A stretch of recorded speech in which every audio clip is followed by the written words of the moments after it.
몰라큘 라이프라고 하는 게 이제 생소하시잖아요. 저희도 생소합니다.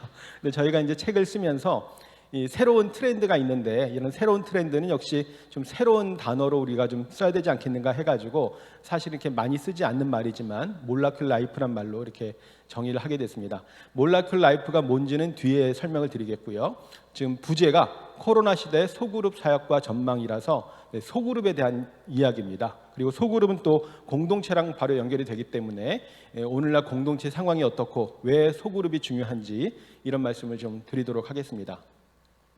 아시는 것처럼 우리 사회에서 공동체가 점점 약화되고 있는데요. 그중에 이제 가족의 위기, 가족의 해체라는 말 많이 듣지 않으십니까? 비정형 가구라는 거 들어보셨어요? 정형화되지 않은, 정형화된 틀에 맞지 않는 가구란 뜻인데요. 이전에 우리가 가구, 가족이라고 생각하면 보통 4인 가족을 많이 생각했죠. 부부가 있고 자녀 한 2명 정도 있는 4인 가족을 생각했는데 요즘에 그렇지 않은 굉장히 여러 가지 다양한 가족들이 있다는 겁니다. 그래서 한부모 가족도 많이 있고요. 조선 가족 아시죠? 부모가 없고 할아버지와 손자, 손녀가 같이 사는 가족도 있고요. 이혼을 많이 하니까 재혼 가족도 있고요. 다문화 가족도 요즘에 굉장히 많이 있습니다. 또 한 가지는 제가 방금 전에 4인 가족이라는 말을 썼습니다만 우리나라를 대표하는 가족은 더 이상 4인 가족이 아닙니다. 왜냐하면 전체 가구 수 중에 4인 가족은 소수예요. 그러면 우리나라 가족들 중에 가장 많은 비중을 차지하는 게 몇 인 가족일까요? 화면에 보시는 것처럼 1인 가구, 혼자 사는 사람이 제일 많습니다. 33%, 정확하게 3분의 1이 혼자 사는 가구인데요. 그래프에 보시는 것처럼 1인 가구는 점점 증가해서 30%가 훌쩍 넘었고요. 4인 가족은 계속 줄어서 10%가 채 안 됩니다. 지금도 우리가 TV를 보면 4인 가족 기준으로 김장비 얼마, 4인 가족 기준으로 명절비 얼마 이렇게 얘기를 하지만 4인 가족은 더 이상 우리나라를 대표하는 가족이 아니라고 하는 것이고요. 혼자 사는 사람들이 훨씬 더 많다는 겁니다. 그렇기 때문에 가구원 수도, 가족 수도 4명은커녕 3명도 되지 않고 2명을 겨우 넘는 수준이고요. 점점 줄어서 2명 이하로 내려갈지도 모르는 그런 상황이 되고 있습니다. 그렇다면 1인 가구, 혼자 사는 사람들의 삶은 어떨까요? 우리가 그냥 막연하게 생각해 보면 혼자 재밌게 잘 살 수도 있고 뭔가 세련돼 보일 수도 있지만 이것은 서울시에서 1인 가구에 대한 조사를 한 겁니다. 맨 위에 보시면 13.6%, 14%가 사회적으로 고립되어 있다 이렇게 표현하고 있죠. 이게 사회적으로 고립되어 있는 것은 어떻게 조사하느냐 하면 정말 어려울 때 이야기 상대가 있는지, 그리고 갑자기 필요할 때 집안일 부탁할 사람이 있는지, 이게 현실적으로 이제 그렇게 도움을 요청하기 때문에 그런 질문을 하는 것이고요. 3번째가 갑자기 돈이 필요할 때, 급전이 필요할 때 돈 빌려줄 사람이 있는지를 물어보는 것인데 3가지 다 없다고 대답한 사람이 14%란 얘기예요. 혼자 사는 사람들 중에 그런 도움을 요청할 사람이 하나도 없다고 하는 것은 완전히 사회적으로 고립되어 있다는 의미가 되고 있습니다. 한 10년 전에 서울에서 송파 세모녀 사건이라고 들어보셨습니까? 송파구에 살고 있는 세 모녀가 마지막 그 관리비를 남겨놓고 이렇게 극단적인 자살을 했던 그런 뉴스가 있었는데요. 올해 사실은 똑같은 뉴스가 또 있었습니다. 수원 세모녀 사건이라고.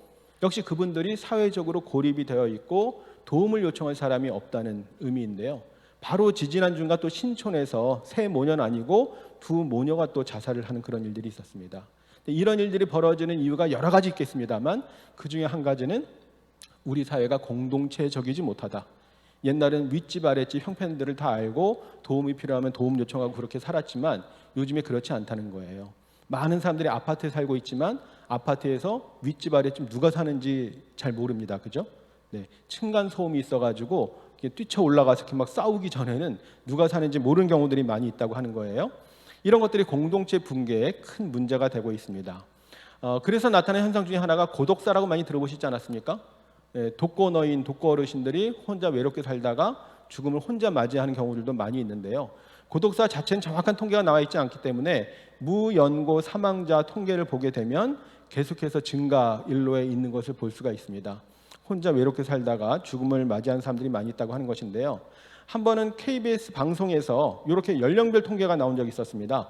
고독사 발생 비율인데요. 가만히 보시면 뭔가 좀 이상하죠. 우리 상식하고 좀 다른 게 있습니다.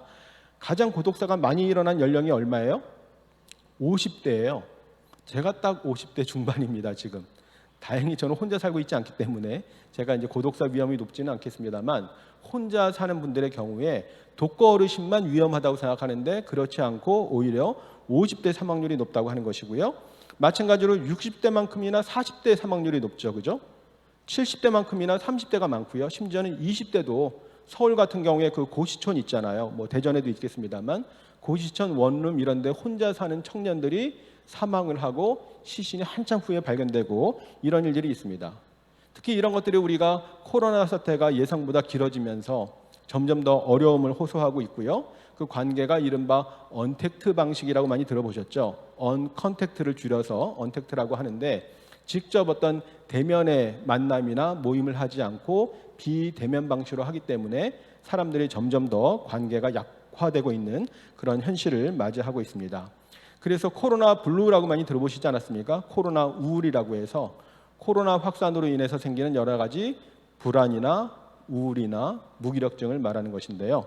코로나 초창기의 통계를 보니까 우리나라 국민들의 절반 이상이 코로나 블루를 경험했다라고 얘기를 하고 있고요.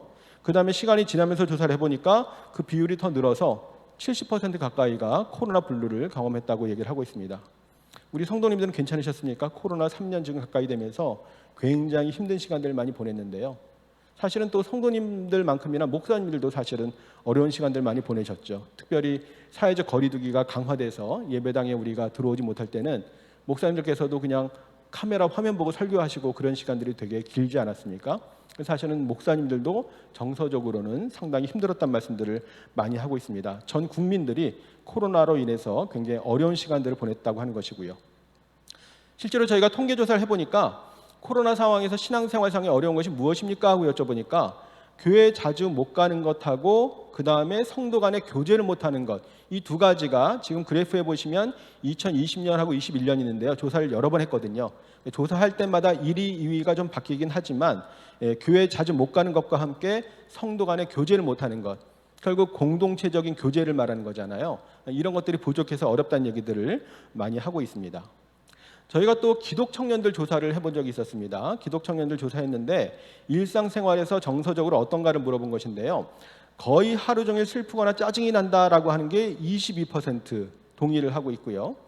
거의 매일 피곤하거나 에너지가 생기지 않는다, 무기력증 호소하는 청년들이 45%, 절반 가까이가 그렇게 얘기를 하고 있습니다. 그리고 자살에 대해서 심각하게 생각해 본 적이 있다는 응답이 27%예요. 이 조사는 지금 기독 청년들, 기독교 신앙이 있는 청년들 조사를 했는데도 이런 결과가 나타나고 있습니다. 그렇기 때문에 이 코로나 블루라고 하는 이런 정서적인 어려움이 기독교인이나 비기독교인 할 것 없이 크게 나타나고 있다고 하는 것이고요. 특별히 우리나라가 그 자살률이 매우 높다고 하는 것은 많이 들어보셨죠? 우리나라가 OECD 가입 국가 중에 자살률이 최고로 높습니다. 그 IMF 이후에 계속해서 증가를 해가지고 지금 뭐 OECD 국가 중에는 아주 독보적인 1위, 뭐 불명예스러운 일이죠. 일본이 우리나라보다 높았는데 우리나라가 앞지른 이후에는 줄곧 1위를 차지하고 있는데요.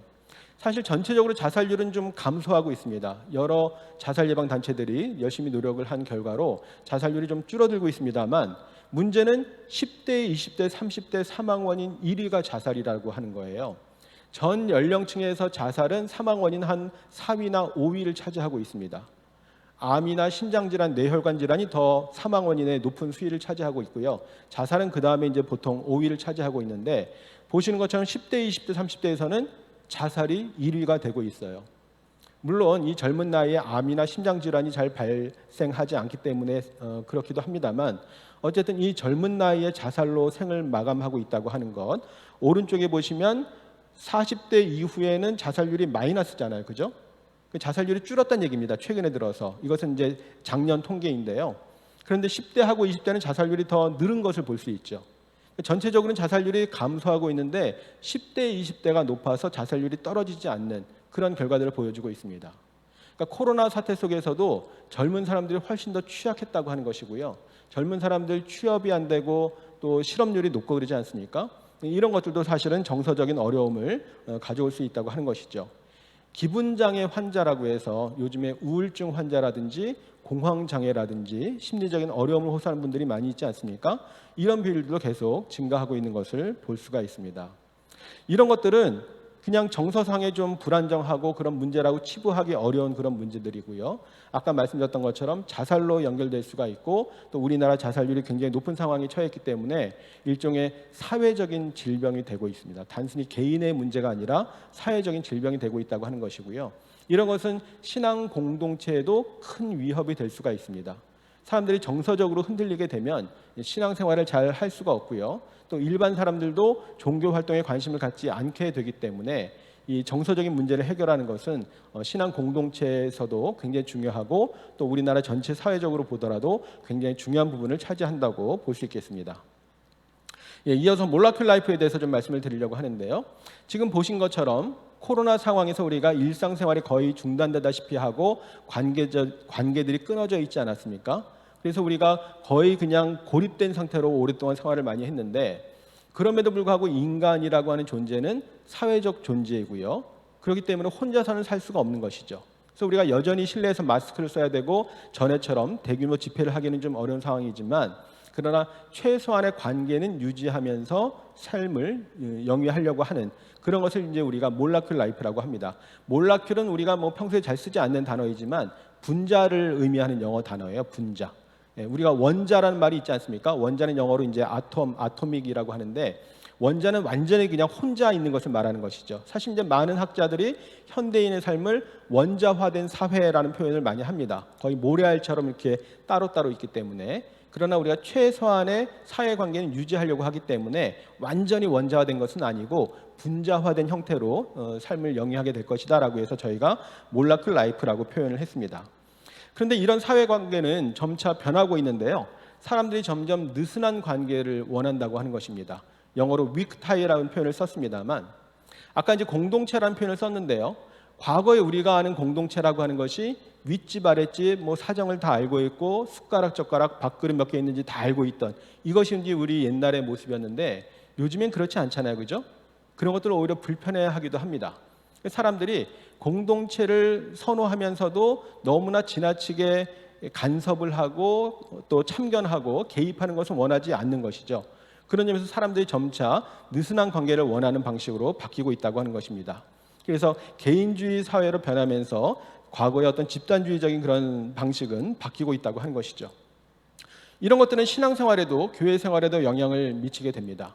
사람들이 전과 같이 성도님들 사이에서도 끈끈한 관계를 전처럼 그렇게 선호하거나 사모하는 그런 방식은 아니라고 하는 것이죠. 최근에 아마 대전 지역도 비슷할 것 같은데요. 신방이라고 하는 것이 목사님들께 굉장히 중요한 사역 중에 하나였는데 많이 약화되고 있는 것들을 좀 보셨는지 모르겠어요. 교회들마다 한 10년 전까지만 해도 춘계 대신방, 추계 대신방 1년에 2차례 전교인 신방하는 게 굉장히 중요한 사역이었고 성도님들 되게 사모하는 마음으로 기다리기도 하고 그랬는데 요즘 그런 것들이 많이 약해지지 않았습니까? 대전도 아마 좀 크게 다르지는 않을 것 같은데요. 성도님들이 신방 받는 것을 점점 부담스러워하기도 하고요. 이제 사생활을 노출하는 것을 좀 꺼리는 그런 경향들이 많이 있습니다.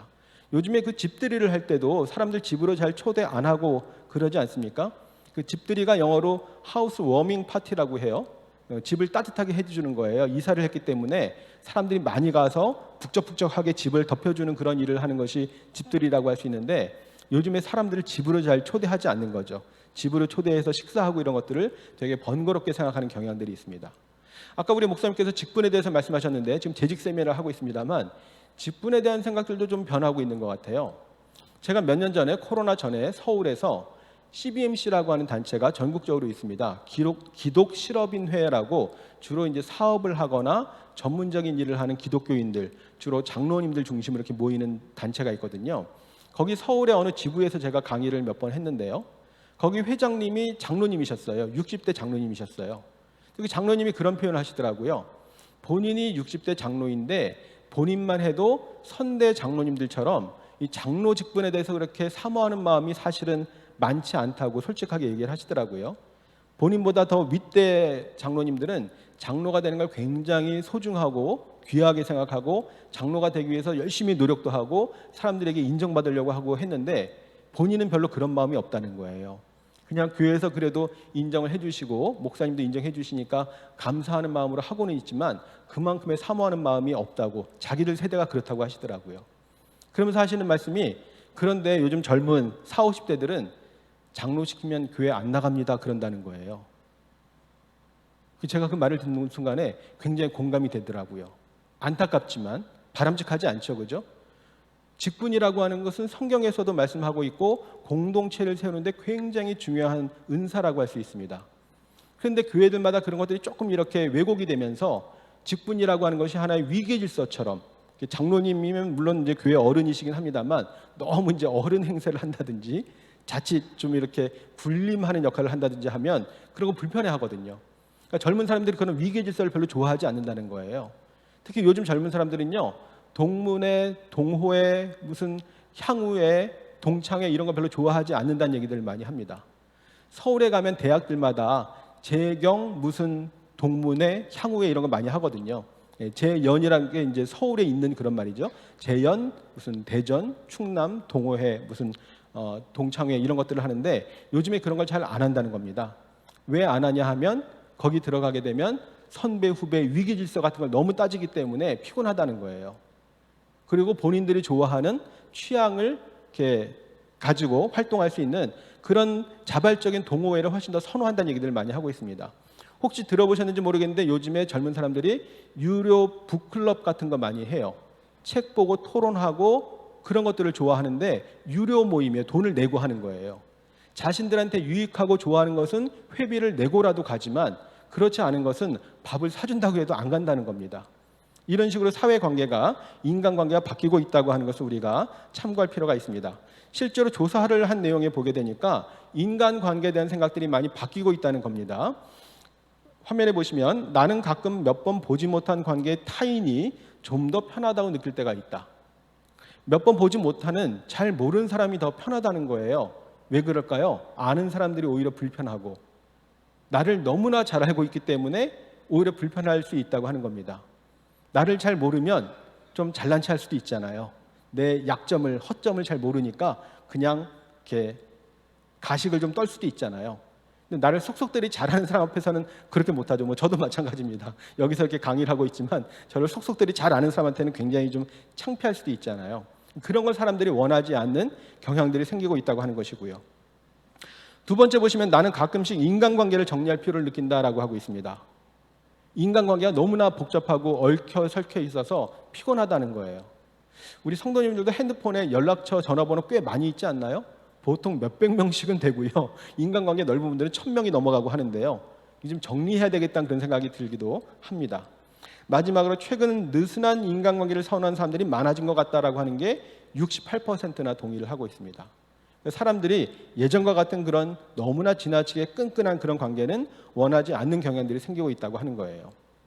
코로나 전 얘기입니다만 소셜 다이닝이라고 들어보셨습니까? 여기저기서 아주 그 붐처럼 일어났던 모임인데요. 새로운 먹방 트렌드라고 얘기하고 있죠. 여기 좀 화면에 보시면 사람들이 모여서 저녁 식사를 하고 있는 모습입니다. 그죠? 근데 이 사람들이 대부분 다 서로 모르는 사람들이에요. 아는 사람들이 친목 도모를 하는 게 아니고요. 모르는 사람이 같이 식사를 하는 겁니다. 왜 이렇게 할까요? 평상시에는 혼자 사는 거예요. 1인 가구, 독신자들이에요. 근데 매일같이 혼자 밥 먹는 게 지겨운 거예요. 외롭기도 하고. 그래서 그냥 번개팅, 갑자기 사람들 만나듯이 해가지고 같이 식사를 하는 게 소셜 다이닝입니다. 이런 경향들이 생긴다는 것이죠. 그러니까 혼자 어떤 분리된 그런 삶을 유지하면서도 고립되고 단절되는 건 원하지 않기 때문에 최소한의 관계를 유지하려고 하는 경향들이 있다고 하는 것이죠. 성도님들 혹시 당근마켓 이용하십니까? 이 스마트폰 앱 중에 당근마켓이 주로 중고 물품 거래하는 거 잘 아시죠? 물물 교환하고 그러는 거. 근데 거기에 다른 메뉴가 있는 거 아세요? 동네 생활이라고 하는 메뉴가 있습니다. 저는 가끔 그냥 심심풀이 이렇게 들어가 보는데요.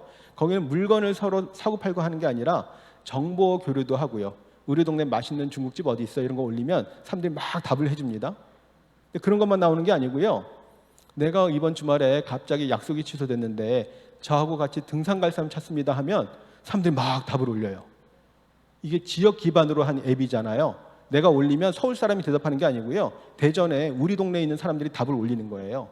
갑자기 오늘 저녁에 약속이 취소됐는데 저녁 먹을 사람 찾아요 하면 사람들이 답을 올립니다. 물론 뭐 이상한 불륜 모임이나 이런 것도 불건전하게 갈 수도 있겠습니다만 내용도 가만히 보면 저는 여성인데 남성은 원하지 않습니다. 뭐 이런 내용을 올려가지고 나름 건전하게 그런 모임을 하는 것 같아요. 왜 이런 것들을 할까요?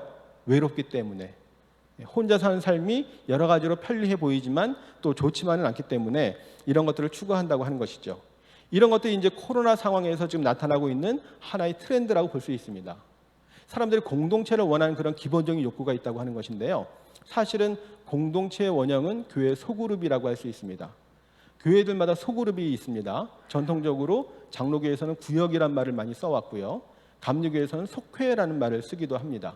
최근엔 그냥 통틀어서 소그룹 이렇게 얘기하기도 하고요. 뭐 셀이란 말을 쓰기도 하고요. 또 대전 중북교회는 목장이라고 하는 걸로 제가 알고 있습니다만 그런 표현들도 많이 쓰고 있습니다. 소그룹은 여러 가지로 신학적인 의미도 있고요. 목회적인 차원에서도 매우 중요합니다. 특별히 교회가 점점 커지고 있기 때문에 성도들이 더 적은 인원이 가깝게 모여서 공동체 경험을 할 수 있기 때문에 매우 중요하고요. 신학적으로도 혹시 들어보셨는지 모르겠습니다만 에클레지올라 인 에클레시아 이런 표현이 있어요. 라틴어로 교회 안에 교회, 교회 안에 작은 교회 이런 뜻이에요. 그러니까 우리가 전체 대전 중북교회가 있지만 이 안에 소그룹, 목장별로 그게 그 자체가 하나의 교회가 될 수 있다고 하는 것이죠. 그 자체로 공동체를 경험할 수 있다고 하는 것인데 이런 소그룹이 중요한 이유 중에 하나는 현대사회의 특징인 유동성이나 다양성을 수용할 수 있기 때문에 그렇다고 얘기를 합니다. 조금 어려운 말일 수도 있는데요. 흔히 소그룹 전문가들이 하는 얘기는 뭐냐 하면 소그룹은 소그룹 자체를 부정하지만 않는다면 누구든지 환영받는다라고 얘기를 합니다. 어느 누구라도 소그룹에 들어와서 무슨 얘기든지 나눌 수 있는 게 소그룹이라고 하는 거예요. 되게 전통적으로 구역이라고 할 때는 구역으로 모여서 구역 예배를 많이 드렸습니다. 물론 그것도 뭐 좋은 일이지만 그러나 우리가 예배 많이 드리잖아요. 주일날 뭐 대예배라고 해서 예배를 드리고 뭐 오후 예배를 드리기도 하고 수요 예배도 드리는데 구역 모여서 또 예배를 드리는 게 뭐 예배는 많이 드리면 좋겠습니다만 예배 말고도 사실 중요한 활동들이 많이 있거든요. 그런 점에서 이제 요즘에 말한 소그룹에서는 예배를 볼 수도 있지만 삶을 나누는 것을 굉장히 중요하게 생각을 하고 누구라도 와서 무슨 얘기든 터놓고 할 수 있는 그런 방식으로 운영을 하고 있거든요. 이런 것들이 사실은 요즘에 얘기하고 있는 가나안 성도라고 들어보셨습니까? 가나안 성도, 제가 연구하고 책도 쓰고 그렇게 했습니다만 가나안이라는 것은 성경 지명이잖아요. 그 성경 지명하고는 사실 관계가 없습니다. 뭘 말하느냐 하면 교회에 출석하지 않는 크리스찬들, 기독교인들을 가나안 성도라고 하는데 제가 연구를 해보니까 이 말을 쓴 지는 벌써 뭐 30년, 40년 됐다고 해요. 왜 그런 말을 썼느냐 하면 사람들 사이에 기독교에 있는 것을 알고 어느 교회 나가세요? 하고 물어보니까 가나안 성도요? 그러더라는 거예요. 가나안 성도가 뭐예요? 하고 물어보니까 가나안을 거꾸로 한번 해보세요 하니까 안 나가 이렇게 되는 것이죠. 네. 그 앞에 강의할 때 못 들으셨나요? 네. 뭐 플로팅 크리스천 뭐 이런 얘기 할 때 가나안 성도도 되게 중요한 개념 중에 하나거든요. 그 연구를 제가 해서 책도 내고 있습니다만 기독교에 있는 것을 알고 있는데 교회 안 나간다는 말 하기 좀 민망하니까 그렇게 말을 못하고 그냥 애둘러서 가나안 성도요라는 표현을 해왔다는 겁니다. 그래서 가나안 성도라고 하면 교회 출석하지 않는 그리스도인들을 말하는 개념으로 사용을 하고 있습니다. 근데 이런 가나안 성도가 교회를 떠나는 여러 가지 이유들이 많이 있습니다만 그 중에 하나는 교회가 공동체라고 생각했는데 별로 공동체적이지 않다고 느끼는 거예요. 공동체가 아닌 것 같다는 생각을 하게 되면서 실망하고 떠나는 사람들이 많이 있는데 이런 소그룹에서 공동체 경험을 함으로써 가나안 성도들도 교회에 대해서 좀 불편하는 사람들도 들어올 수 있는 구조가 될 수 있다고 하는 것이죠. 가나안 성도들이 제기하는 여러 가지 문제들이 많이 있습니다만 그 중에 하나는 교회 안에서 소통이 되지 않는다 이런 표현을 쓰기도 합니다. 이건 그냥 제가 인터넷에 있는 그림을 가져온 거예요. 앞에서 뭐라고 막 얘기를 하는데 뭐라고 하는지 나는 무슨 소리인지 못 알아듣겠다 하는 식으로 전혀 통하지 않는 그런 상황이 되는 경우들이 많이 있다고 합니다. 대전 중북교회는 좀 어떠세요? 나와는 조금 다른 신앙관을 가진 사람이 뭐라고 얘기할 때 잘 들어주십니까? 존중해 주세요? 뭐 그렇게 생각할 수도 있지. 뭐 같은 기독교인이지만 생각이 좀 다를 수도 있어. 차이와 차별은 다르죠. 차이는 누구에게나 다 있습니다. 그죠? 사람이 똑같지 않잖아요. 남녀 사이도 차이가 있고요. 어른과 아이 사이도 차이가 있고요. 차이는 어디에나 존재합니다. 문제는 그걸 가지고 차별하면 문제가 되는 것이죠. 남성이 더 우월하고 여성이 열등하고 그런 거 아니잖아요. 근데 그렇게 차별하면 문제가 됩니다. 어른들이 아이를 차별하는 것도 마찬가지고요. 근데 교회 안에서는 가끔 나랑 생각이 다르면 저 문제 있다고 막 해가지고 정죄를 하거나 차별을 하는 경우들이 생길 수도 있습니다. 다른 것은 틀린 것이 아니라고 하는 것이죠. 그런 점에서 말씀드렸던 것처럼 소그룹에서는 어떤 얘기라도 내가 정말 하나님에 대해서 추호의 의심도 없었는데 요즘에 왠지 좀 신앙이 흔들리는 것 같아요. 이런 얘기도 할 수 있는 거 아니에요? 그럼 같이 기도해주고 같이 대화를 나눠주고 이야기 상대가 돼주고 하면 되는데 왜 그 좋은 신앙이 다 어디로 간다고 막 쥐잡듯이 잡으면 얼마나 힘들겠어요, 그죠? 근데 실제로 이제 그런 경험들 많이 하고 교회를 떠난 사람들이 있다고 얘기를 하는 것입니다. 자, 소그룹이 뭔지 한번 살펴보도록 하겠습니다. 소그룹은 사회학에서 말할 때 이런 표현을 씁니다. 사회적 상호작용. 좀 어려운 말인데요. 영어로 쓰니까 더 어려운 것 같죠? Social Interaction이라는 표현을 썼는데 어려운 말은 아닙니다. 우리가 액션이라는 단어 다 아시죠? 액션, 어떤 행위를 하는 거예요. 액션이 있으면 거기에 어떤 반응을 할 때 리액션이라는 말 들어보셨죠? 액션과 리액션이 있는데 이게 왔다 갔다 하면 인터액션이 되는 거예요. 그래서 액션을 주고받는 게 인터액션입니다. 근데 이게 혼자 하는 게 아니라 여러 사람이 하기 때문에 사회적이라고 하는 거예요.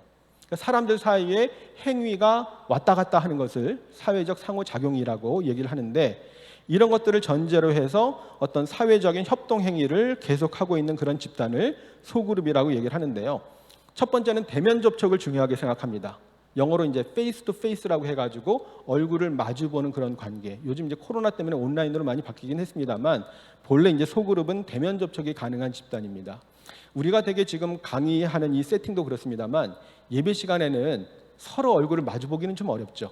다 앞에를 바라보고 있고 목사님 주시하고 있고 강의할 때 강사를 주시하잖아요.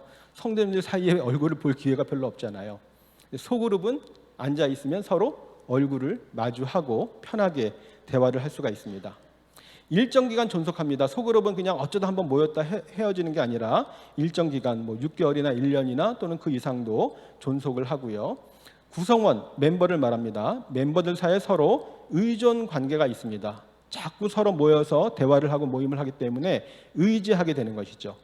그렇기 때문에 소그룹은 인원수는 적지만 사회 조직이나 집단 중에서 교섭이 이제 앞에 말한 상호작용을 말하는 것인데 이 밀도가 가장 높은 단위가 소그룹이에요. 그러니까 이 자체가 사실 공동체적인 경험을 한다는 겁니다. 공동체라고 하는 것은 뜨문뜨문 봐가지고는 형성이 되지 않잖아요. 자주 보고 친밀한 관계 속에서 공동체가 형성이 되는 것인데 교회 소그룹도 비슷하다는 겁니다. 이분은 로베르타 헤스테네스라고 소그룹 전문가로 인정받는 분인데요. 교회 소그룹은 정해진 시간에, 그죠? 아무 때나 만나는 게 아니라 정해진 시간에 만나고요. 보통 3명에서 12명 정도, 교회마다 좀 다를 수는 있습니다만 2명도 복수잖아요. 근데 2명은 보통 소그룹이라고 하진 않습니다. 왜냐하면 그 관계가 단조롭기 때문에 보통은 3명부터 소그룹이라고 인정을 하고요. 보통 12명을 맥시멈으로 봅니다. 성경에서 12라고 하는 숫자가 가진 의미들은 다 알고 계시죠? 예수님의 제자도 12이고 12지파도 있고요. 사실 이제 현실적으로 12명이 넘어가게 되면 친밀한 관계를 맺기 어렵다고 얘기를 하거든요. 보통 3명에서 12명 정도의 기독교인들이 그리스도 안에서 풍성한 삶을 위한 가능성을 발견하고 성장하려고 하는, 그리고 얼굴을 맞대고 모이는 의도적인 모임. 그냥 우연히 단순하게 모이는 게 아니라 의도적으로 교회에서 목장을 구성하기도 하고 구역을 구성하기도 하고 이렇게 해서 모이게 되는 것입니다. 이렇게 소그룹으로 모였을 때 장점이 뭐냐 하면 사람들이 서로 얼굴을 마주하면서 더 원만한 의사소통을 할 수 있다고 하는 것입니다. 의사소통이란 말 다 아시죠? 우리가 보통 일반적으로 사용하는 의사소통의 방법은 무엇이죠? 어떻게 의사소통하십니까? 대화로 하잖아요. 대화로. 말로 하잖아요. 근데 실제로 많은 전문가들에 의하면 의사소통이 말로만 되는 것은 아니라고 얘기를 하고요. 오히려 말보다 비언어적인, 말을 통하지 않는 의사소통이 훨씬 더 많은 비중을 차지한다고 얘기를 하고 있습니다. 말을 하지 않고 어떻게 의사소통을 할까요? 여러 가지 제스처가 있죠. 손짓, 악수를 하려고 손을 내밀면 무슨 의미인지 알잖아요. 이런 표정. 네. 우리나라 월드컵 이렇게 아쉽게 지긴 했습니다만 어떤 선수가 브라질 선수하고 이렇게 유니폼 바꿔 입으면서 윙크를 했다고 뉴스에 나오던데요. 네. 윙크가 무슨 의미인지 우리는 알고 있잖아요. 네. 미국의 대통령 중에 이런 분은 굉장히 이렇게 제스처를 많이 쓴 걸로 유명합니다. 그러니까 여러 가지 몸짓, 손짓, 발짓, 눈짓 하면서 의사소통이 되잖아요. 그죠? 전화 통화 많이 하시죠? 전화 통화하는 거 힘들어하는 분들 많이 있어요. 특히 요즘 젊은 사람들이 전화 통화하는 거 되게 힘들어한대요. 전화하기 전에 연습을 많이 한대요. 내가 뭐라고 말을 해야 되는지. 왜 어렵죠? 얼굴을 안 보니까. 얼굴을 봐야 상대방이 나한테 좀 호의적인지 화가 나 있는지 이런 걸 알 수가 있는데 정보가 없잖아요. 그러니까 의사소통이 제대로 안 되기 때문에 그게 더 두렵고 불편한 거죠.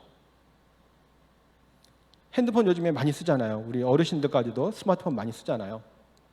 문자를 주고받고 카톡을 주고받습니다. 가까운 사이에 가장 많이 하는 대화가 뭔지 아십니까? 가장 많이 하는 질문이 뭔지 아세요? 지금 뭐 해? 지금 뭐 하니? 이런 대화를, 질문을 제일 많이 한답니다. 근데 이런 질문 아무나 하는 거 아니죠. 네, 제가 오늘 처음 와서 우리 목사님하고 인사하고 식사도 좀 하고 왔습니다. 근데 제가 내일 아침에 목사님께 지금 뭐 하세요? 하고 문자 보내면 목사님 많이 당황하실 거예요. 이 사람이 갑자기 나한테 왜 이런 문자를 보내나? 이게 아무한테나 할 수 있는 게 아니거든요. 정말 사생활을 공유하는 사람들 사이에 가족이라든지 아주 가까운 친구들이 이런 카톡을 할 수 있고 대화를 할 수 있는 거죠. 이런 것들을 할 수 있는 관계가 바로 공동체라고 하는 것이고요. 소그룹처럼 목장처럼 이런 것들을 일상적으로 나누는 관계가 있을 때 가능하다고 하는 것입니다.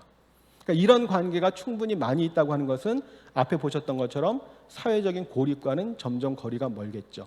정서적인 불안정과 상당히 거리가 멀어질 수 있다고 하는 것입니다. 그래서 소그룹에서의 집단 역학이 매우 중요합니다. 이른바 그룹 다이나믹스라고 표현을 하는데요. 소그룹 안에 있는 여러 구성원들, 멤버들이 각자의 느낌이나 생각이나 경험이 점점 변해가고 발전해가는 과정을 집단 역학이라고 표현을 하는데요. 간단히 말씀드리면 먼저 수용감, 아까 말씀드린 것처럼 내가 이 집단 안에서 받아들여지고 있다. 내가 이 그룹 안에서 인정받고 있다라고 하는 게 되게 중요합니다. 이것을 제가 의도하지 않은 결과라고 표현했는데 왜냐하면 어느 교회의 소그룹도 수용감을 높이십시오. 수용감이 중요합니다. 이렇게 목사님들께서 말씀하시지 않아요. 근데 실제로 성도님들이 그 안에서 활동을 하다 보면 소그룹 모임을 하다 보면 이런 감정을 느끼는 거예요. 그러면서 소속감이 생기고요. 자존감이 생깁니다. 자존감, 내가 정말 중요한 사람이구나 하는 걸 느끼는 거예요. 죄송하지만 여기 우리 그 여성 성도님, 중년 되신 여성 성도님들이 정서적으로 많이 이렇게 좀 부족함, 결핍을 느낄 때가 많이 있는데 왜냐하면 좀 젊었을 때는 자식 키우느라고 자식들 양육하느라고 그냥 모든 에너지를 다 쏟아부었는데 헌신을 했는데 자식들이 이제 커서 대학 가고 이제 성인이 되잖아요. 엄마를 그렇게 옛날처럼 별로 필요하지 않습니다. 자식들만 보고는 그냥 열심히 살아왔는데 이제 남편하고도 좀 대면해요. 남편이라는 작자가 별로 거들떠 보질 않습니다. 굉장히 정서적으로 허탈함을 느낄 때가 많이 있다는 얘기들을 하거든요. 그런 분들이 소그룹 안에 들어와서 굉장히 자존감이 회복이 되는 거예요. 가족에선 뭐 그렇게 많이 거들떠 보지 않는데 우리 목장 식구들이, 우리 구역 식구들이 나를 인정해주고 나를 필요로 해주고 나를 도와주고 하는 것들을 경험할 수 있다고 하는 것입니다. 그렇기 때문에 소그룹 안에서 일어난 여러 가지 변화라고 하는 것이 일방성이 아니고 쌍방향이고요. 권위적이지 않고 분권적이고 강제적으로 하는 게 아니라 자발적으로 하기 때문에 소그룹에서 여러 가지 역동성이 증대된다고 하는 것이죠. 그렇기 때문에 오늘날에 말하는 소그룹의 구조는 과거의 전통적인 어떤 구역이나 속회 구조와는 많이 다르다는 설명을 하고 있습니다. 왜냐하면 아까 말씀드렸던 것처럼 과거의 소그룹 그 구역 같은 경우에는 좀 위계 질서가 강조되는 그런 형태가 많이 있었어요. 담임 목사님을 정점으로 해서 교구 목사님 계시고 구역장들 계시고, 그죠? 또 옛날엔 권찰이란 말도 썼는데 그냥 이 뭐라고 하죠? 층층시야처럼 시어머니는 아니지만 이 위계 질서가 쫙 있어가지고 그냥 무슨 관료제 조직처럼 상명하달, 상명하복 이런 식으로 많이 움직였거든요. 근데 오늘날의 소그룹은 이제 그런 것들이 아니고 굉장히 자율성을 강조하고 자발적인 참여를 강조를 합니다. 그렇게 하다 보니까 앞에 말씀드렸던 것처럼 정서적으로도 많이 회복이 되고 어떤 부족한 것들이 충족되기도 하고요. 그 안에서 다양하게 경험을 하다 보면 일종의 민주주의적인 그런 학습이 일어나기도 해요. 사실은 미국의 민주주의라든지 서구의 민주주의가 교회로부터 나오게 되었다는 얘기들을 많이 합니다. 교회가 민주주의의 기초가 되고 민주주의 학습장이라는 얘기를 많이 하거든요. 그런 점에서 교회 공동체성이 교회 안에서뿐만 아니라 교회 밖에서도 영향을 미칠 수 있도록 관심을 좀 가지면 좋겠다고 생각하는데요. 중요한 것은 교회의 공동체성이라고 하는 것입니다. 교회는 우리가 공동체라고 합니다. 우리 목사님께서 이미 아마 첫 번째 강의로 공동체에 대한 말씀하신 것 같은데요. 교회가 어떤 공동체인지 한번 생각해 볼 필요가 있습니다. 어떤 사회학자가 공동체라는 개념을 쭉 나열을 해보니까, 정리를 해보니까 99가지나 되더래요. 공동체란 개념이 굉장히 다양하다는 겁니다. 똑같이 말은 공동체라고 하지만 서로 다른 공동체를 얘기할 수 있다는 거예요. 예를 들면 우리가 공동체하면 보통 제일 먼저 떠오르는 것은 생활 공동체, 주거 공동체 같은 거거든요. 모여 사는 사람들. 뭐 이단 중에서도 무슨 신앙촌 이런 거 있잖아요. 그게 되게 우리가 먼저 떠올리는 공동체거든요. 되게 우리 교회는 모여 살지 않습니다. 대전중부교회 성도님들 같이 모여 살지 않으시죠? 그럼 우리는 어떤 공동체일까요? 공동체가 아니라는 말씀이 아니고요. 의미가 다양하기 때문에 우리 교회는 어떤 공동체인가, 어떤 공동체를 추구하는가 하는 생각을 좀 해보시면 좋을 것 같아요. 때로 우리는 공동체라고 하면 먼저 가족을 떠올리기도 합니다. 가족 같은 공동체. 좋지요.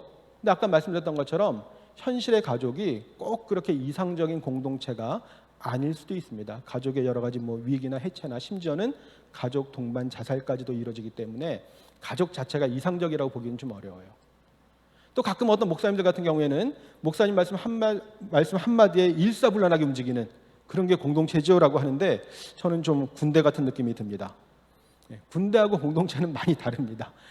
군대는 아까 말씀드린 것처럼 일사불란하게 명령에 따라 움직이는 것이지만 공동체는 그런 것이 아니거든요. 그렇다면 우리는 어떤 공동체가 돼야 되겠는가? 저는 이제 논문을 쓰면서 그 공동체 의미가 굉장히 다양한데 최소한 두 가지는 좀 우리가 나눠서 생각해 볼 필요가 있다는 생각을 하게 됐습니다. 하나는 안으로의 공동체성. 우리가 하나가 되는 겁니다. 우리 좀 오래된 찬양 중에 우리는 하나가 되었습니다. 이런 찬양 아시죠?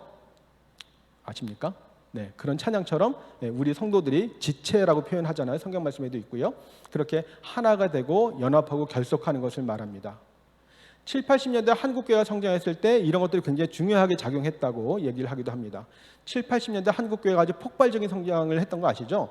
흔히 하는 말로 십자가를 세우고 교회만 세우면 교회가 부흥했다 이런 얘기들을 많이 했었는데 그때 당시에 어떻게 그렇게 교회가 성장할 수 있었는가에 대해서 물론 우리가 신앙생활 열심히 하고 목사님께서 목회를 열심히 하셨기 때문에 그런 것도 있고 거기에다가 사회적인 요인을 얘기하기도 합니다. 당시 우리나라가 산업화에 박차를 가하고 있던 시절이었기 때문에 도시마다 많은 인력들을, 노동력을 필요로 했어요. 그래서 많은 사람들이 시골에서 고향을 떠나서 도시로 서울로 몰려들었죠. 지금도 서울과 수도권에 우리나라 인구의 절반이 살고 있잖아요. 여전히. 그죠? 그게 다 이제 산업화 과정에 벌어진 일이거든요. 이것은 뒤집어서 말하면 많은 사람들이 고향을 떠났고 고향을 잃어버렸다는 얘기입니다. 공동체와 같은 고향을 떠났기 때문에 서울에 와서 객지 생활을 하면서 공동체를 추구하는 그런 욕구들이 있다고 하는 거예요. 이것을 가장 잘 채워줬던 것이 바로 교회라고 하는 겁니다. 교회가 동네마다 방방곡곡 있었기 때문에 사람들에게 일종의 대체 가족을 대신하는 그런 공동체 역할을 했다는 것을 많은 사회과학자들이 중요하게 설명을 합니다. 이것이 안으로의 공동체성의 중요한 부분이고요. 또 중요한 것은 밖으로의 공동체성입니다. 우리끼리만 좋은 공동체를 이루는 것이 아니라 이 좋은 공동체성을 교회 울타리 넘어서 지역사회에서 이웃과의 관계에서 실현하는 것이 매우 중요하다고 하는 것이죠. 그 제자들이 예수님 변화산에 올라가서 예수님 변화하신 모습을 보고 초막을 먹고 세계 짓고 이제 천년만년 여기서 살겠다고 그런 얘기를 했었잖아요. 예수님이 그러는 거 아니라고 그렇게 얘기하시죠. 네, 아무리 좋아도 우리끼리 똘똘 뭉쳐서 우리끼리 좋은 공동체 모이는 게 하나님 원하시는 뜻이 아닌 것 같습니다.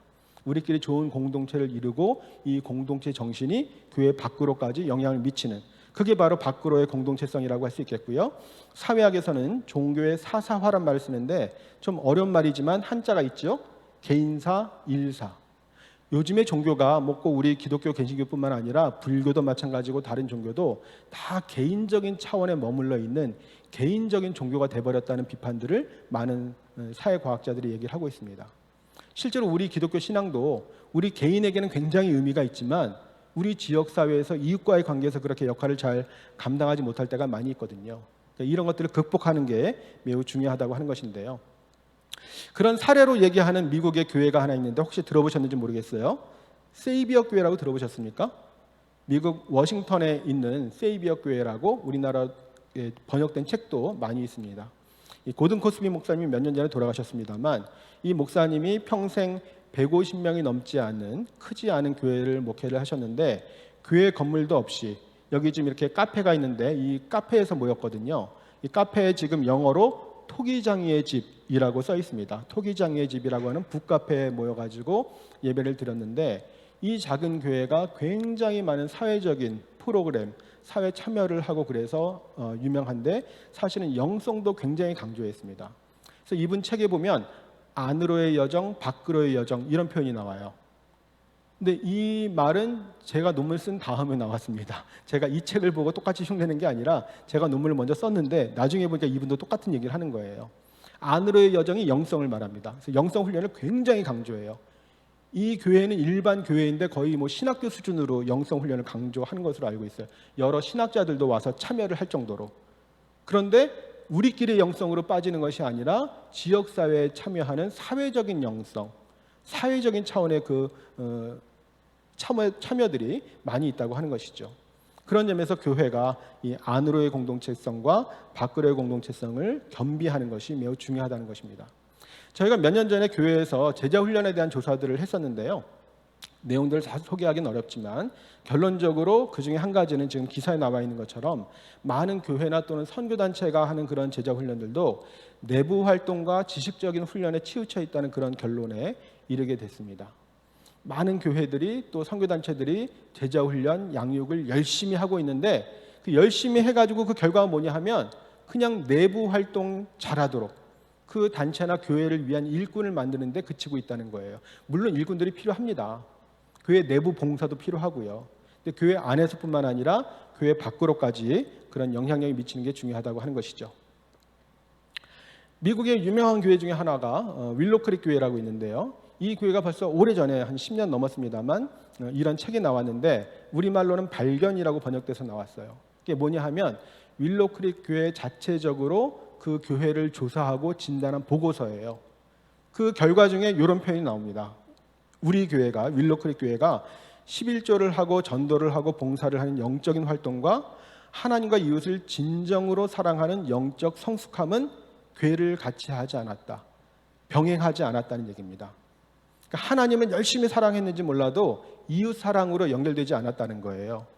그런 점에서 우리가 온전한 그리스도인이 되기 위해서는 교회 안에서 신앙생활뿐만 아니라 일상생활이나 직업활동이나 이웃과의 관계 모든 삶의 영역에서 하나님의 영광이 드러나도록 하는 것이 중요하다고 하는 것이죠. 이게 바로 종교개혁의 정신이기도 하죠. 수도원식 영성이 아니라 일상의 영성이 필요하다고 하는 것입니다. 이런 것들을 강조하는 요즘의 신학적인 흐름 중에 하나가 미셔널 처치라고 혹시 들어보셨습니까? 미셔널이라는 단어 좀 처음 보실 수 있습니다. 왜냐하면 사전에 없는 말이에요. 사전에 없는 말을 영미권의 신학자들이나 목사님들이 만들어서 쓰는 겁니다. 왜 만들어서 썼을까요? 미션이란 말은 우리가 많이 아는 단어인데 미션이 무슨 뜻이죠? 미션 임파서블이라는 영화도 있습니다만 임무, 사명이란 뜻인데 기독교 용어로는 무슨 말이죠? 선교예요. 선교를 우리가 미션이라고 합니다. 근데 이 선교라는 단어가 많이 오염되고 있다고 하는 거예요. 어떻게 오염되고 있을까요? 우리가 선교라고 하면 대정중부교회도 아마 선교 많이 하시리라 생각이 드는데 되게 해외 선교만 생각합니다. 해외 선교 중요하죠. 그러나 해외 선교만 선교일까 하는 것입니다. 레슬리 뉴비긴이라는 분이 이 선교적 교회에 대해서 미셔널 처치에 대해서 썼는데 이분의 표현이 그런 거예요. 본인이 영국의 선교사로 35년간 인도에 가서 선교사로 평생을 헌신을 했는데 선교사역을 마치고 은퇴해서 자기 나라 영국으로 돌아와 보니까 영국이 인도보다 더 선교지 같은 상황이 된 거예요. 엄청나게 무슬림들이 많이 들어와 있고 이교도들이 많이 있어가지고 인도에 나가서 선교할 게 아니라 영국에서 선교를 했어야 되는 거예요. 그런 점에서 선교를 꼭 외국에 나가서만 해야 되는 게 아니라고 하는 깨달음을 얻은 것이죠. 물론 해외 선교가 의미 없다는 게 아닙니다. 해외 선교 여전히 지원 많이 하셔야 되고요. 해외 선교사님들 굉장히 어려운 중에 사역하시는데 지원해야 되죠. 그러나 그게 다가 아니라고 하는 것이죠. 그래서 우리 교회가 속한 이 지역 사회에서 대전에서 그 선교적 사명을 감당해야 된다고 하는 것을 의미하고 있습니다. 그래서 우리가 전문 선교사, 직업 선교사도 중요하지만 우리가 생활 속에서 생활 선교사로서 사명을 감당하는 것이 매우 중요하다고 하는 것이고요. 바로 소그룹이 저는 그런 의미에서 미셔널 그룹이 되면 좋겠다. 우리끼리 신앙 모임을 잘 하지만 또 교회 밖에 지역에 나가서 지역 사회에서 하나의 선교적 소그룹으로 그런 역할들을 좀 감당하는 게 필요하다고 하는 것이죠. 그런 점에서 이 교회 구조도 아까 말씀드렸던 것처럼 어떤 피라미드식의 위계서열식의 그런 구조가 아니라 여러 가지 소그룹 중심의 참여형 교회가 되면 좋겠다고 생각을 하고 있고요. 이제 정보화 사회가 되고 있다는 얘기들을 많이 하고 있는데 더 이상 과거의 어떤 대규모 모임이나 연합 모임이 점점 힘들어지고 있습니다. 물론 때로는 필요하기도 합니다만 이제 앞으로는 어떤 전교인 총동원 점점 힘들어지거든요. 그렇기 때문에 각각의 소그룹 중심으로, 목장 중심으로, 또는 위원회도 일종의 소그룹이라고 할 수 있는데요. 위원회들 중심으로 각각의 소명이나 비전에 따라서 다양한 사역을 의미 있게 할 수 있는 거죠. 전 교인 500명, 1000명이 똑같은 일을 해야 되는 건 아니잖아요. 다양한 사명을 감당하는 것이 훨씬 더 의미 있게 될 것이라고 하는 것이고요. 네, 이 시간에 통계를 몇 가지 좀 보여드리도록 하겠습니다. 제가 쓴 그 한국교회 분석 리포트에도 있고요. 목회 데이터 연구소라고 그 교회 통계 많이 발표한 연구소가 있는데요. 코로나 초창기에 이런 결과가 나왔습니다. 비대면 시대에 교회 공동체성이 소그룹에 달려 있다는 그런 결과인데요. 당시에는 그 가정교회라고 하는 여러 소그룹 모델 중에 가정교회 모델이라고 또 있습니다. 중국의 가정교회 그거 말고 소그룹 가정교회가 있는데 이 소그룹 가정교회를 연구를 하고 조사를 해보니까 여러 일반 교회들보다 이 소그룹 멤버들 사이 어떤 섬김이나 교제 비율이 압도적으로 높았다고 하는 것이고요. 또 신앙생활에서도 이 소그룹이 굉장히 중요한 역할을 하고 있으며 소그룹에 대해서 만족하는 사람들이 교회에 대한 만족도도 높고 코로나 초창기에 우리가 교회 나오지 못해서 헌금도 제대로 드리지 못하고 그랬는데 이 소그룹이 활성화되어 있는 교회가 헌금의 어떤 타격도 덜 받았다는 그런 통계들이 당시에 나와 있었습니다. 그 밖에 여러 가지 통계들이 또 많이 있는데요. 이것은 교회 소속감에 대한 통계입니다. 우리 성도님들에게 교회에 대한 소속감이 얼마나 있는지를 보니까 84%, 꽤 많은 거예요. 어떤 응답이 84%라는 건 굉장히 높은 수치인데요. 전체적으로 높지만 오른쪽에 보시면 소그룹 활동 여부에 따라서 소속감이 좀 다르게 나타나고 있는데 매우 소속감이 있다고 대답한 비율을 보게 되면 가운데 소그룹에 정기적으로 참석할수록에 더 소속감이 높은 것을 보실 수가 있죠. 그리고 소그룹에 거의 참석하지 못하는 분들은 매우 소속감이 있다는 대답이 30%가 되지 않아서 차이가 나타나는 것을 확인할 수가 있습니다. 그리고 일주일 동안 신앙생활 활동을 한 것도 보게 되면 오렌지색이 소그룹 활동자고요. 파란색이 소그룹 비활동자인데 차이가 모두 나타나고 있죠. 적게는 한 2배에서 많게는 한 4배까지 차이가 나타나고 있어서 소그룹에 열심히 활동하시는 분들이 다양하게 신앙생활도 꾸준하게 잘 하고 있다 하는 것들을 보여주고 있습니다. 그 다음에 소그룹에서 어떤 도움을 받았는가를 물어본 것인데요. 이것은 이제 제가 문항을 제안해가지고 설문조사를 한 건데요. 가장 많은 도움을 받은 걸 보면은 첫 번째로 삶을 나눔이라고 나와 있습니다. 두 번째가 함께 기도, 세 번째가 성경 공부 예배라고 되어 있습니다.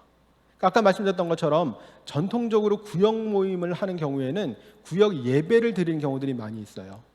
근데 지금 이 결과에서 보게 되면 예배를 통해서 도움받았다기보다는 회중 예배는 사람들이 많이 은혜를 받습니다. 이건 소그룹을 얘기하는 것인데요.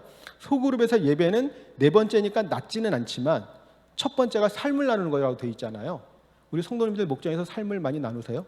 네, 삶을 나누는 거 뭔지 아시죠? 이런 거 안 해본 분들은 그게 뭔지 몰라요. 삶을 나누는 게 뭐야? 그런 거 해본 적이 없는데라고 하시거든요. 네, 일주일 동안 있었던 생활을 나누고 받은 은혜를 나누는 거죠. 또 주일날 목사님 설교 말씀을 들었는데 일주일 동안 내가 실천해보고 적용해보고 그 결과를 나누기도 하고요. 말씀에서 어떤 은혜를 받았는지 또 어떤 어려움이 있는지 함께 기도를 하는 겁니다. 우리 소그룹 기도 많이 해보셨죠? 목장에서 기도하시면 막연하게 기도 안 하시죠? 기도 제목을 나눕니다. 그렇죠? 네, 막연하게 하는 게 아니라 기도 제목을 나눈다는 것은 굉장히 삶의 깊은 내면의 이야기들을 나누는 거예요. 다른 사람에게는 내가 차마 얘기하지 못하는 내밀한 그런 고민까지도 우리 목장 식구한테는 얘기하잖아요. 내가 지금 이런 어려움이 있고 우리 애가 수능 시험을 봤는데 사실은 이렇고 자세하게 얘기하면서 기도 부탁을 하잖아요. 그렇게 함께 기도하기 때문에 그게 큰 힘이 되는 것이죠. 그리고 성경 공부나 예배나 우리가 전통적으로 소그룹하면 떠올리는 것은 3, 4위에 있다는 거예요. 소그룹에서 실제로 무엇에 도움을 받고 있는지를 확인할 수 있는 그런 결과입니다. 근데 저희가 목사님들께도 질문을 했는데 목사님들께 현재 교회 소그룹을 어떤 방식으로 운영하고 있습니까? 라고 질문한 것인데요. 오른쪽에 보시면 구역이나 속회 같은 전통적인 방식을 하고 있다는 게 거의 80% 많습니다. 왼쪽에 있는 것이 가정교회, 셀, D12 등 새로운 방식의 소그룹을 하고 있다. 그러니까 대전중북교회는 여기에 해당되는 거죠. 그죠? 20% 많지는 않아요. 근데 흥미로운 것이 뭐냐 하면 목사님들께 소그룹에서 어떤 것을 중요하게 생각하십니까? 라고 여쭤보니까 새로운 소그룹을 하는 경우에는 삶을 나누는 것이다 라는 대답이 더 많이 나오고 전통적인 소그룹을 하는 경우에는 예배라는 대답이 더 많이 나옵니다. 그러니까 사실은 전통적인 것이 꼭 나쁘다는 의미는 아닙니다만 전통적인 소그룹을 하는 경우에는 목사님들도 소그룹 모임 뭐 예배 드린 거지 뭐 구역 예배 보는 거지 뭐 라고 생각하시는 경우들이 많이 있으세요. 목사님들이 삶을 나누고 이런 차원이 얼마나 중요한지를 사실은 잘 모르시는 경우들이 있습니다. 대전중북교회는 그렇지 않잖아요. 얼마나 삶을 나누는 것을 중요하게 생각하십니까? 이런 것들이 중요하다는 거예요.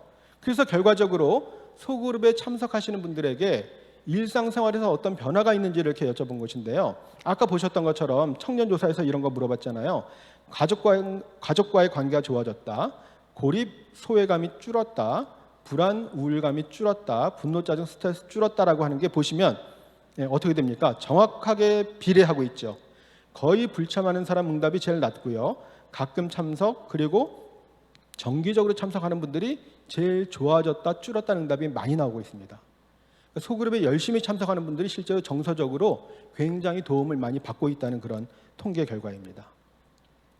그러면 소그룹으로 인해서 어떤 변화가 있습니까? 라고 여쭤보니까 교회 소속감이 높아졌다는 대답이 제일 많이 나오고요.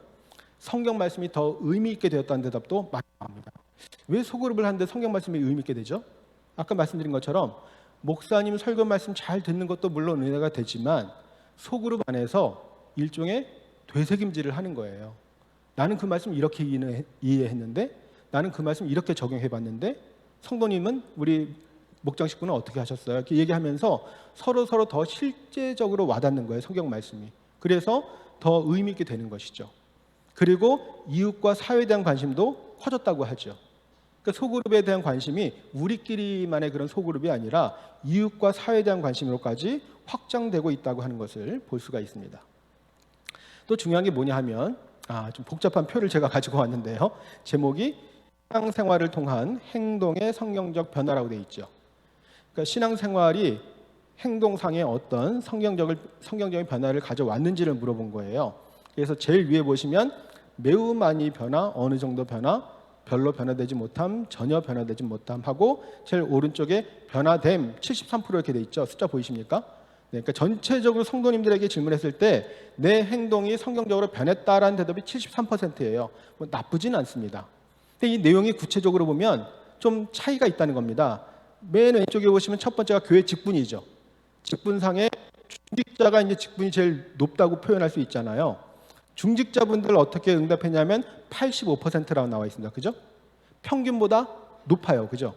서리 집사나 일반 성도보다 높습니다. 그런데 85%예요. 신앙생활 연수를 보시게 되면 30년 이상이 제일 오래 하신 분인데 쭉 가보면 78%. 전체 평균하고 큰 차이는 없습니다. 그러니까 교회 오래 다니신 건 참 감사한 일인데 그게 그렇게 구체적인 변화로 연결되지는 않는다는 통계예요. 주일 예배 참석, 매주 참석이 제일 많이 하는 거죠. 쭉 보시면 82% 변화가 있는데 그렇게 아주 많지는 않습니다. 다음에 소그룹 활동 여부가 있고요. 맨 아래 보시면 소그룹에 정기적으로 참석하시는 분들 제일 오른쪽에 보시면 93% 제일 높게 나타나고 있죠. 제가 좀 복잡하기 때문에 이렇게 다시 간단하게 표현을 해봤는데요. 가장 큰 변화가 나타나는 것은 소그룹에 정기적으로 참석할 때 가장 어떤 행동의 변화가 나타나고 있다고 하는 그런 결과입니다. 죄송합니다만 직분이 높으신 것보다도 오래 다닌 것보다도 예배 매주 참석하는 것보다도 소그룹에 정기적으로 참석하는 것이 가장 큰 변화를 가져온다는 것이에요. 그래서 어떤 미국의 목사님이 사람은 대그룹이고 소그룹에서 변한다는 표현을 하셨는데 이 통계로 입증이 됐다고 볼 수가 있습니다. 네, 다음에 아까 제가 처음에 시작할 때 사회적 고립에 대해서 말씀을 드렸는데 이걸 저희가 한번 실제로 성도님들에게도 물어봤습니다. 어려운 상황에서 도움을 청할 사람이 있는지를 물어본 것인데 왼쪽에 있는 질문이 이제 아까 드린 거예요. 갑자기 많은 돈을 빌릴 일이 생길 경우에, 몸이 아파서 집안일을 부탁할 경우, 낙심해서 이야기 상대 필요할 경우에, 전체적으로 보게 되면 소그룹에 참석하는 분들이 있다는 대답이 더 많이 나왔습니다. 소그룹에 참석하시는 분들은 사회적 고립이 낮다고 하는 얘기고요. 특별히 그 도움을 요청할 수 있는 사람이 누구입니까? 라고 했을 때 맨 오른쪽이 목사님이에요. 네, 목사님들 되게 대답이 높진 않습니다. 뭐 급전이 필요한데 목사님한테 빌려달라고 하기는 어렵잖아요. 네, 그다음 궁직자, 그 다음에 일반 성도, 마지막에 파란색이 소그룹 구성원, 우리 목장 식구를 말하는 거예요. 가장 비중이 크죠, 많죠. 네, 내가 여러 가지 실제적인 어려움이 있을 때 다른 누구보다도 우리 목장 식구가 내 삶을 지탱해 줄 것이라고 하는 그런 대답이 나온 겁니다. 물론 교회에서 돈 거래하는 것은 좋지 않습니다. 네, 돈 빌리라고 드리는 말씀이 아니고 정말 어려울 때 누구에게 도움을 요청하겠는가 했을 때 우리 목장 식구가 실질적인 도움을 줄 수 있다 하는 그런 결과가 나와 있다고 하는 것입니다. 그래서 이렇게 여러 가지로 성도들의 삶을 지탱해주는 중요한 도구 역할을 하고 있다고 하는 것이고요. 이런 소그룹이 말씀드렸던 것처럼 우리끼리의 소그룹이 아니라 교회 밖으로 일종의 시민 결사체, 기독 시민들의 역할을 하는데도 영향을 미치고 있는 것인데요. 제가 논문을 쓸 때 참고했던 미국 책인데 이분이 이제 미국의 소그룹을 많이 연구한 분인데요. 그냥 간단히 보면 소그룹에 참여하면서 사회 정의에 더 관심을 갖게 되었다는 대답들이 나오고요. 사회 정치 문제에 관심을 갖게 되었다고 하고 자원봉사에 참여하게 되고 가치관이 변하고 세계관이 변하고 이런 대답들이 많이 나오고 있습니다. 소그룹을 통해서 실제적인 변화가 많이 나타나고 있다고 하는 그런 통계 결과이고요. 마찬가지로 우리나라에서 코로나 이후에 다른 사람을 도와준 경험이 있는지를 물어보니까 소그룹에 참여하는 분들이 여러 가지로 많이 도와주고 있는데 도와주고 있는 대상이 가족들 뿐만 아니라 다른 교인들 그리고 교회 밖의 사람들에게까지도 영향을 미치고 있더라라고 하는 것이죠. 그러니까 소그룹을 통해서 공동체성이 안에서뿐만 아니라 밖에서도 어느 정도 의미 있게 나타나고 있다는 그런 통계 결과를 설명을 드렸습니다. 그래서 결론적으로 좀 드리고 싶은 말씀은 소그룹을 좀 균형 있게 잘 운영하면 좋겠고요. 소그룹의 교회 공동체성을 실제적으로 경험할 수 있고 지탱해 줄 수 있는 귀한 도구이기 때문에 소그룹에 열심히 참여하시면 좋겠고요. 여기 아마 그 목장 리더들, 목자라고 하나요? 많이 계실 텐데요.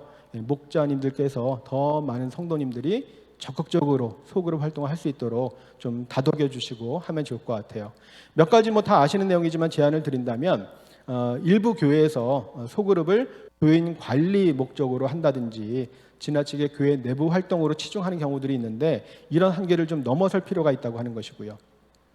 소그룹을 통해서 전도하는 것도 매우 중요하긴 하지만 너무 지나치게 전도만 강조하기보다는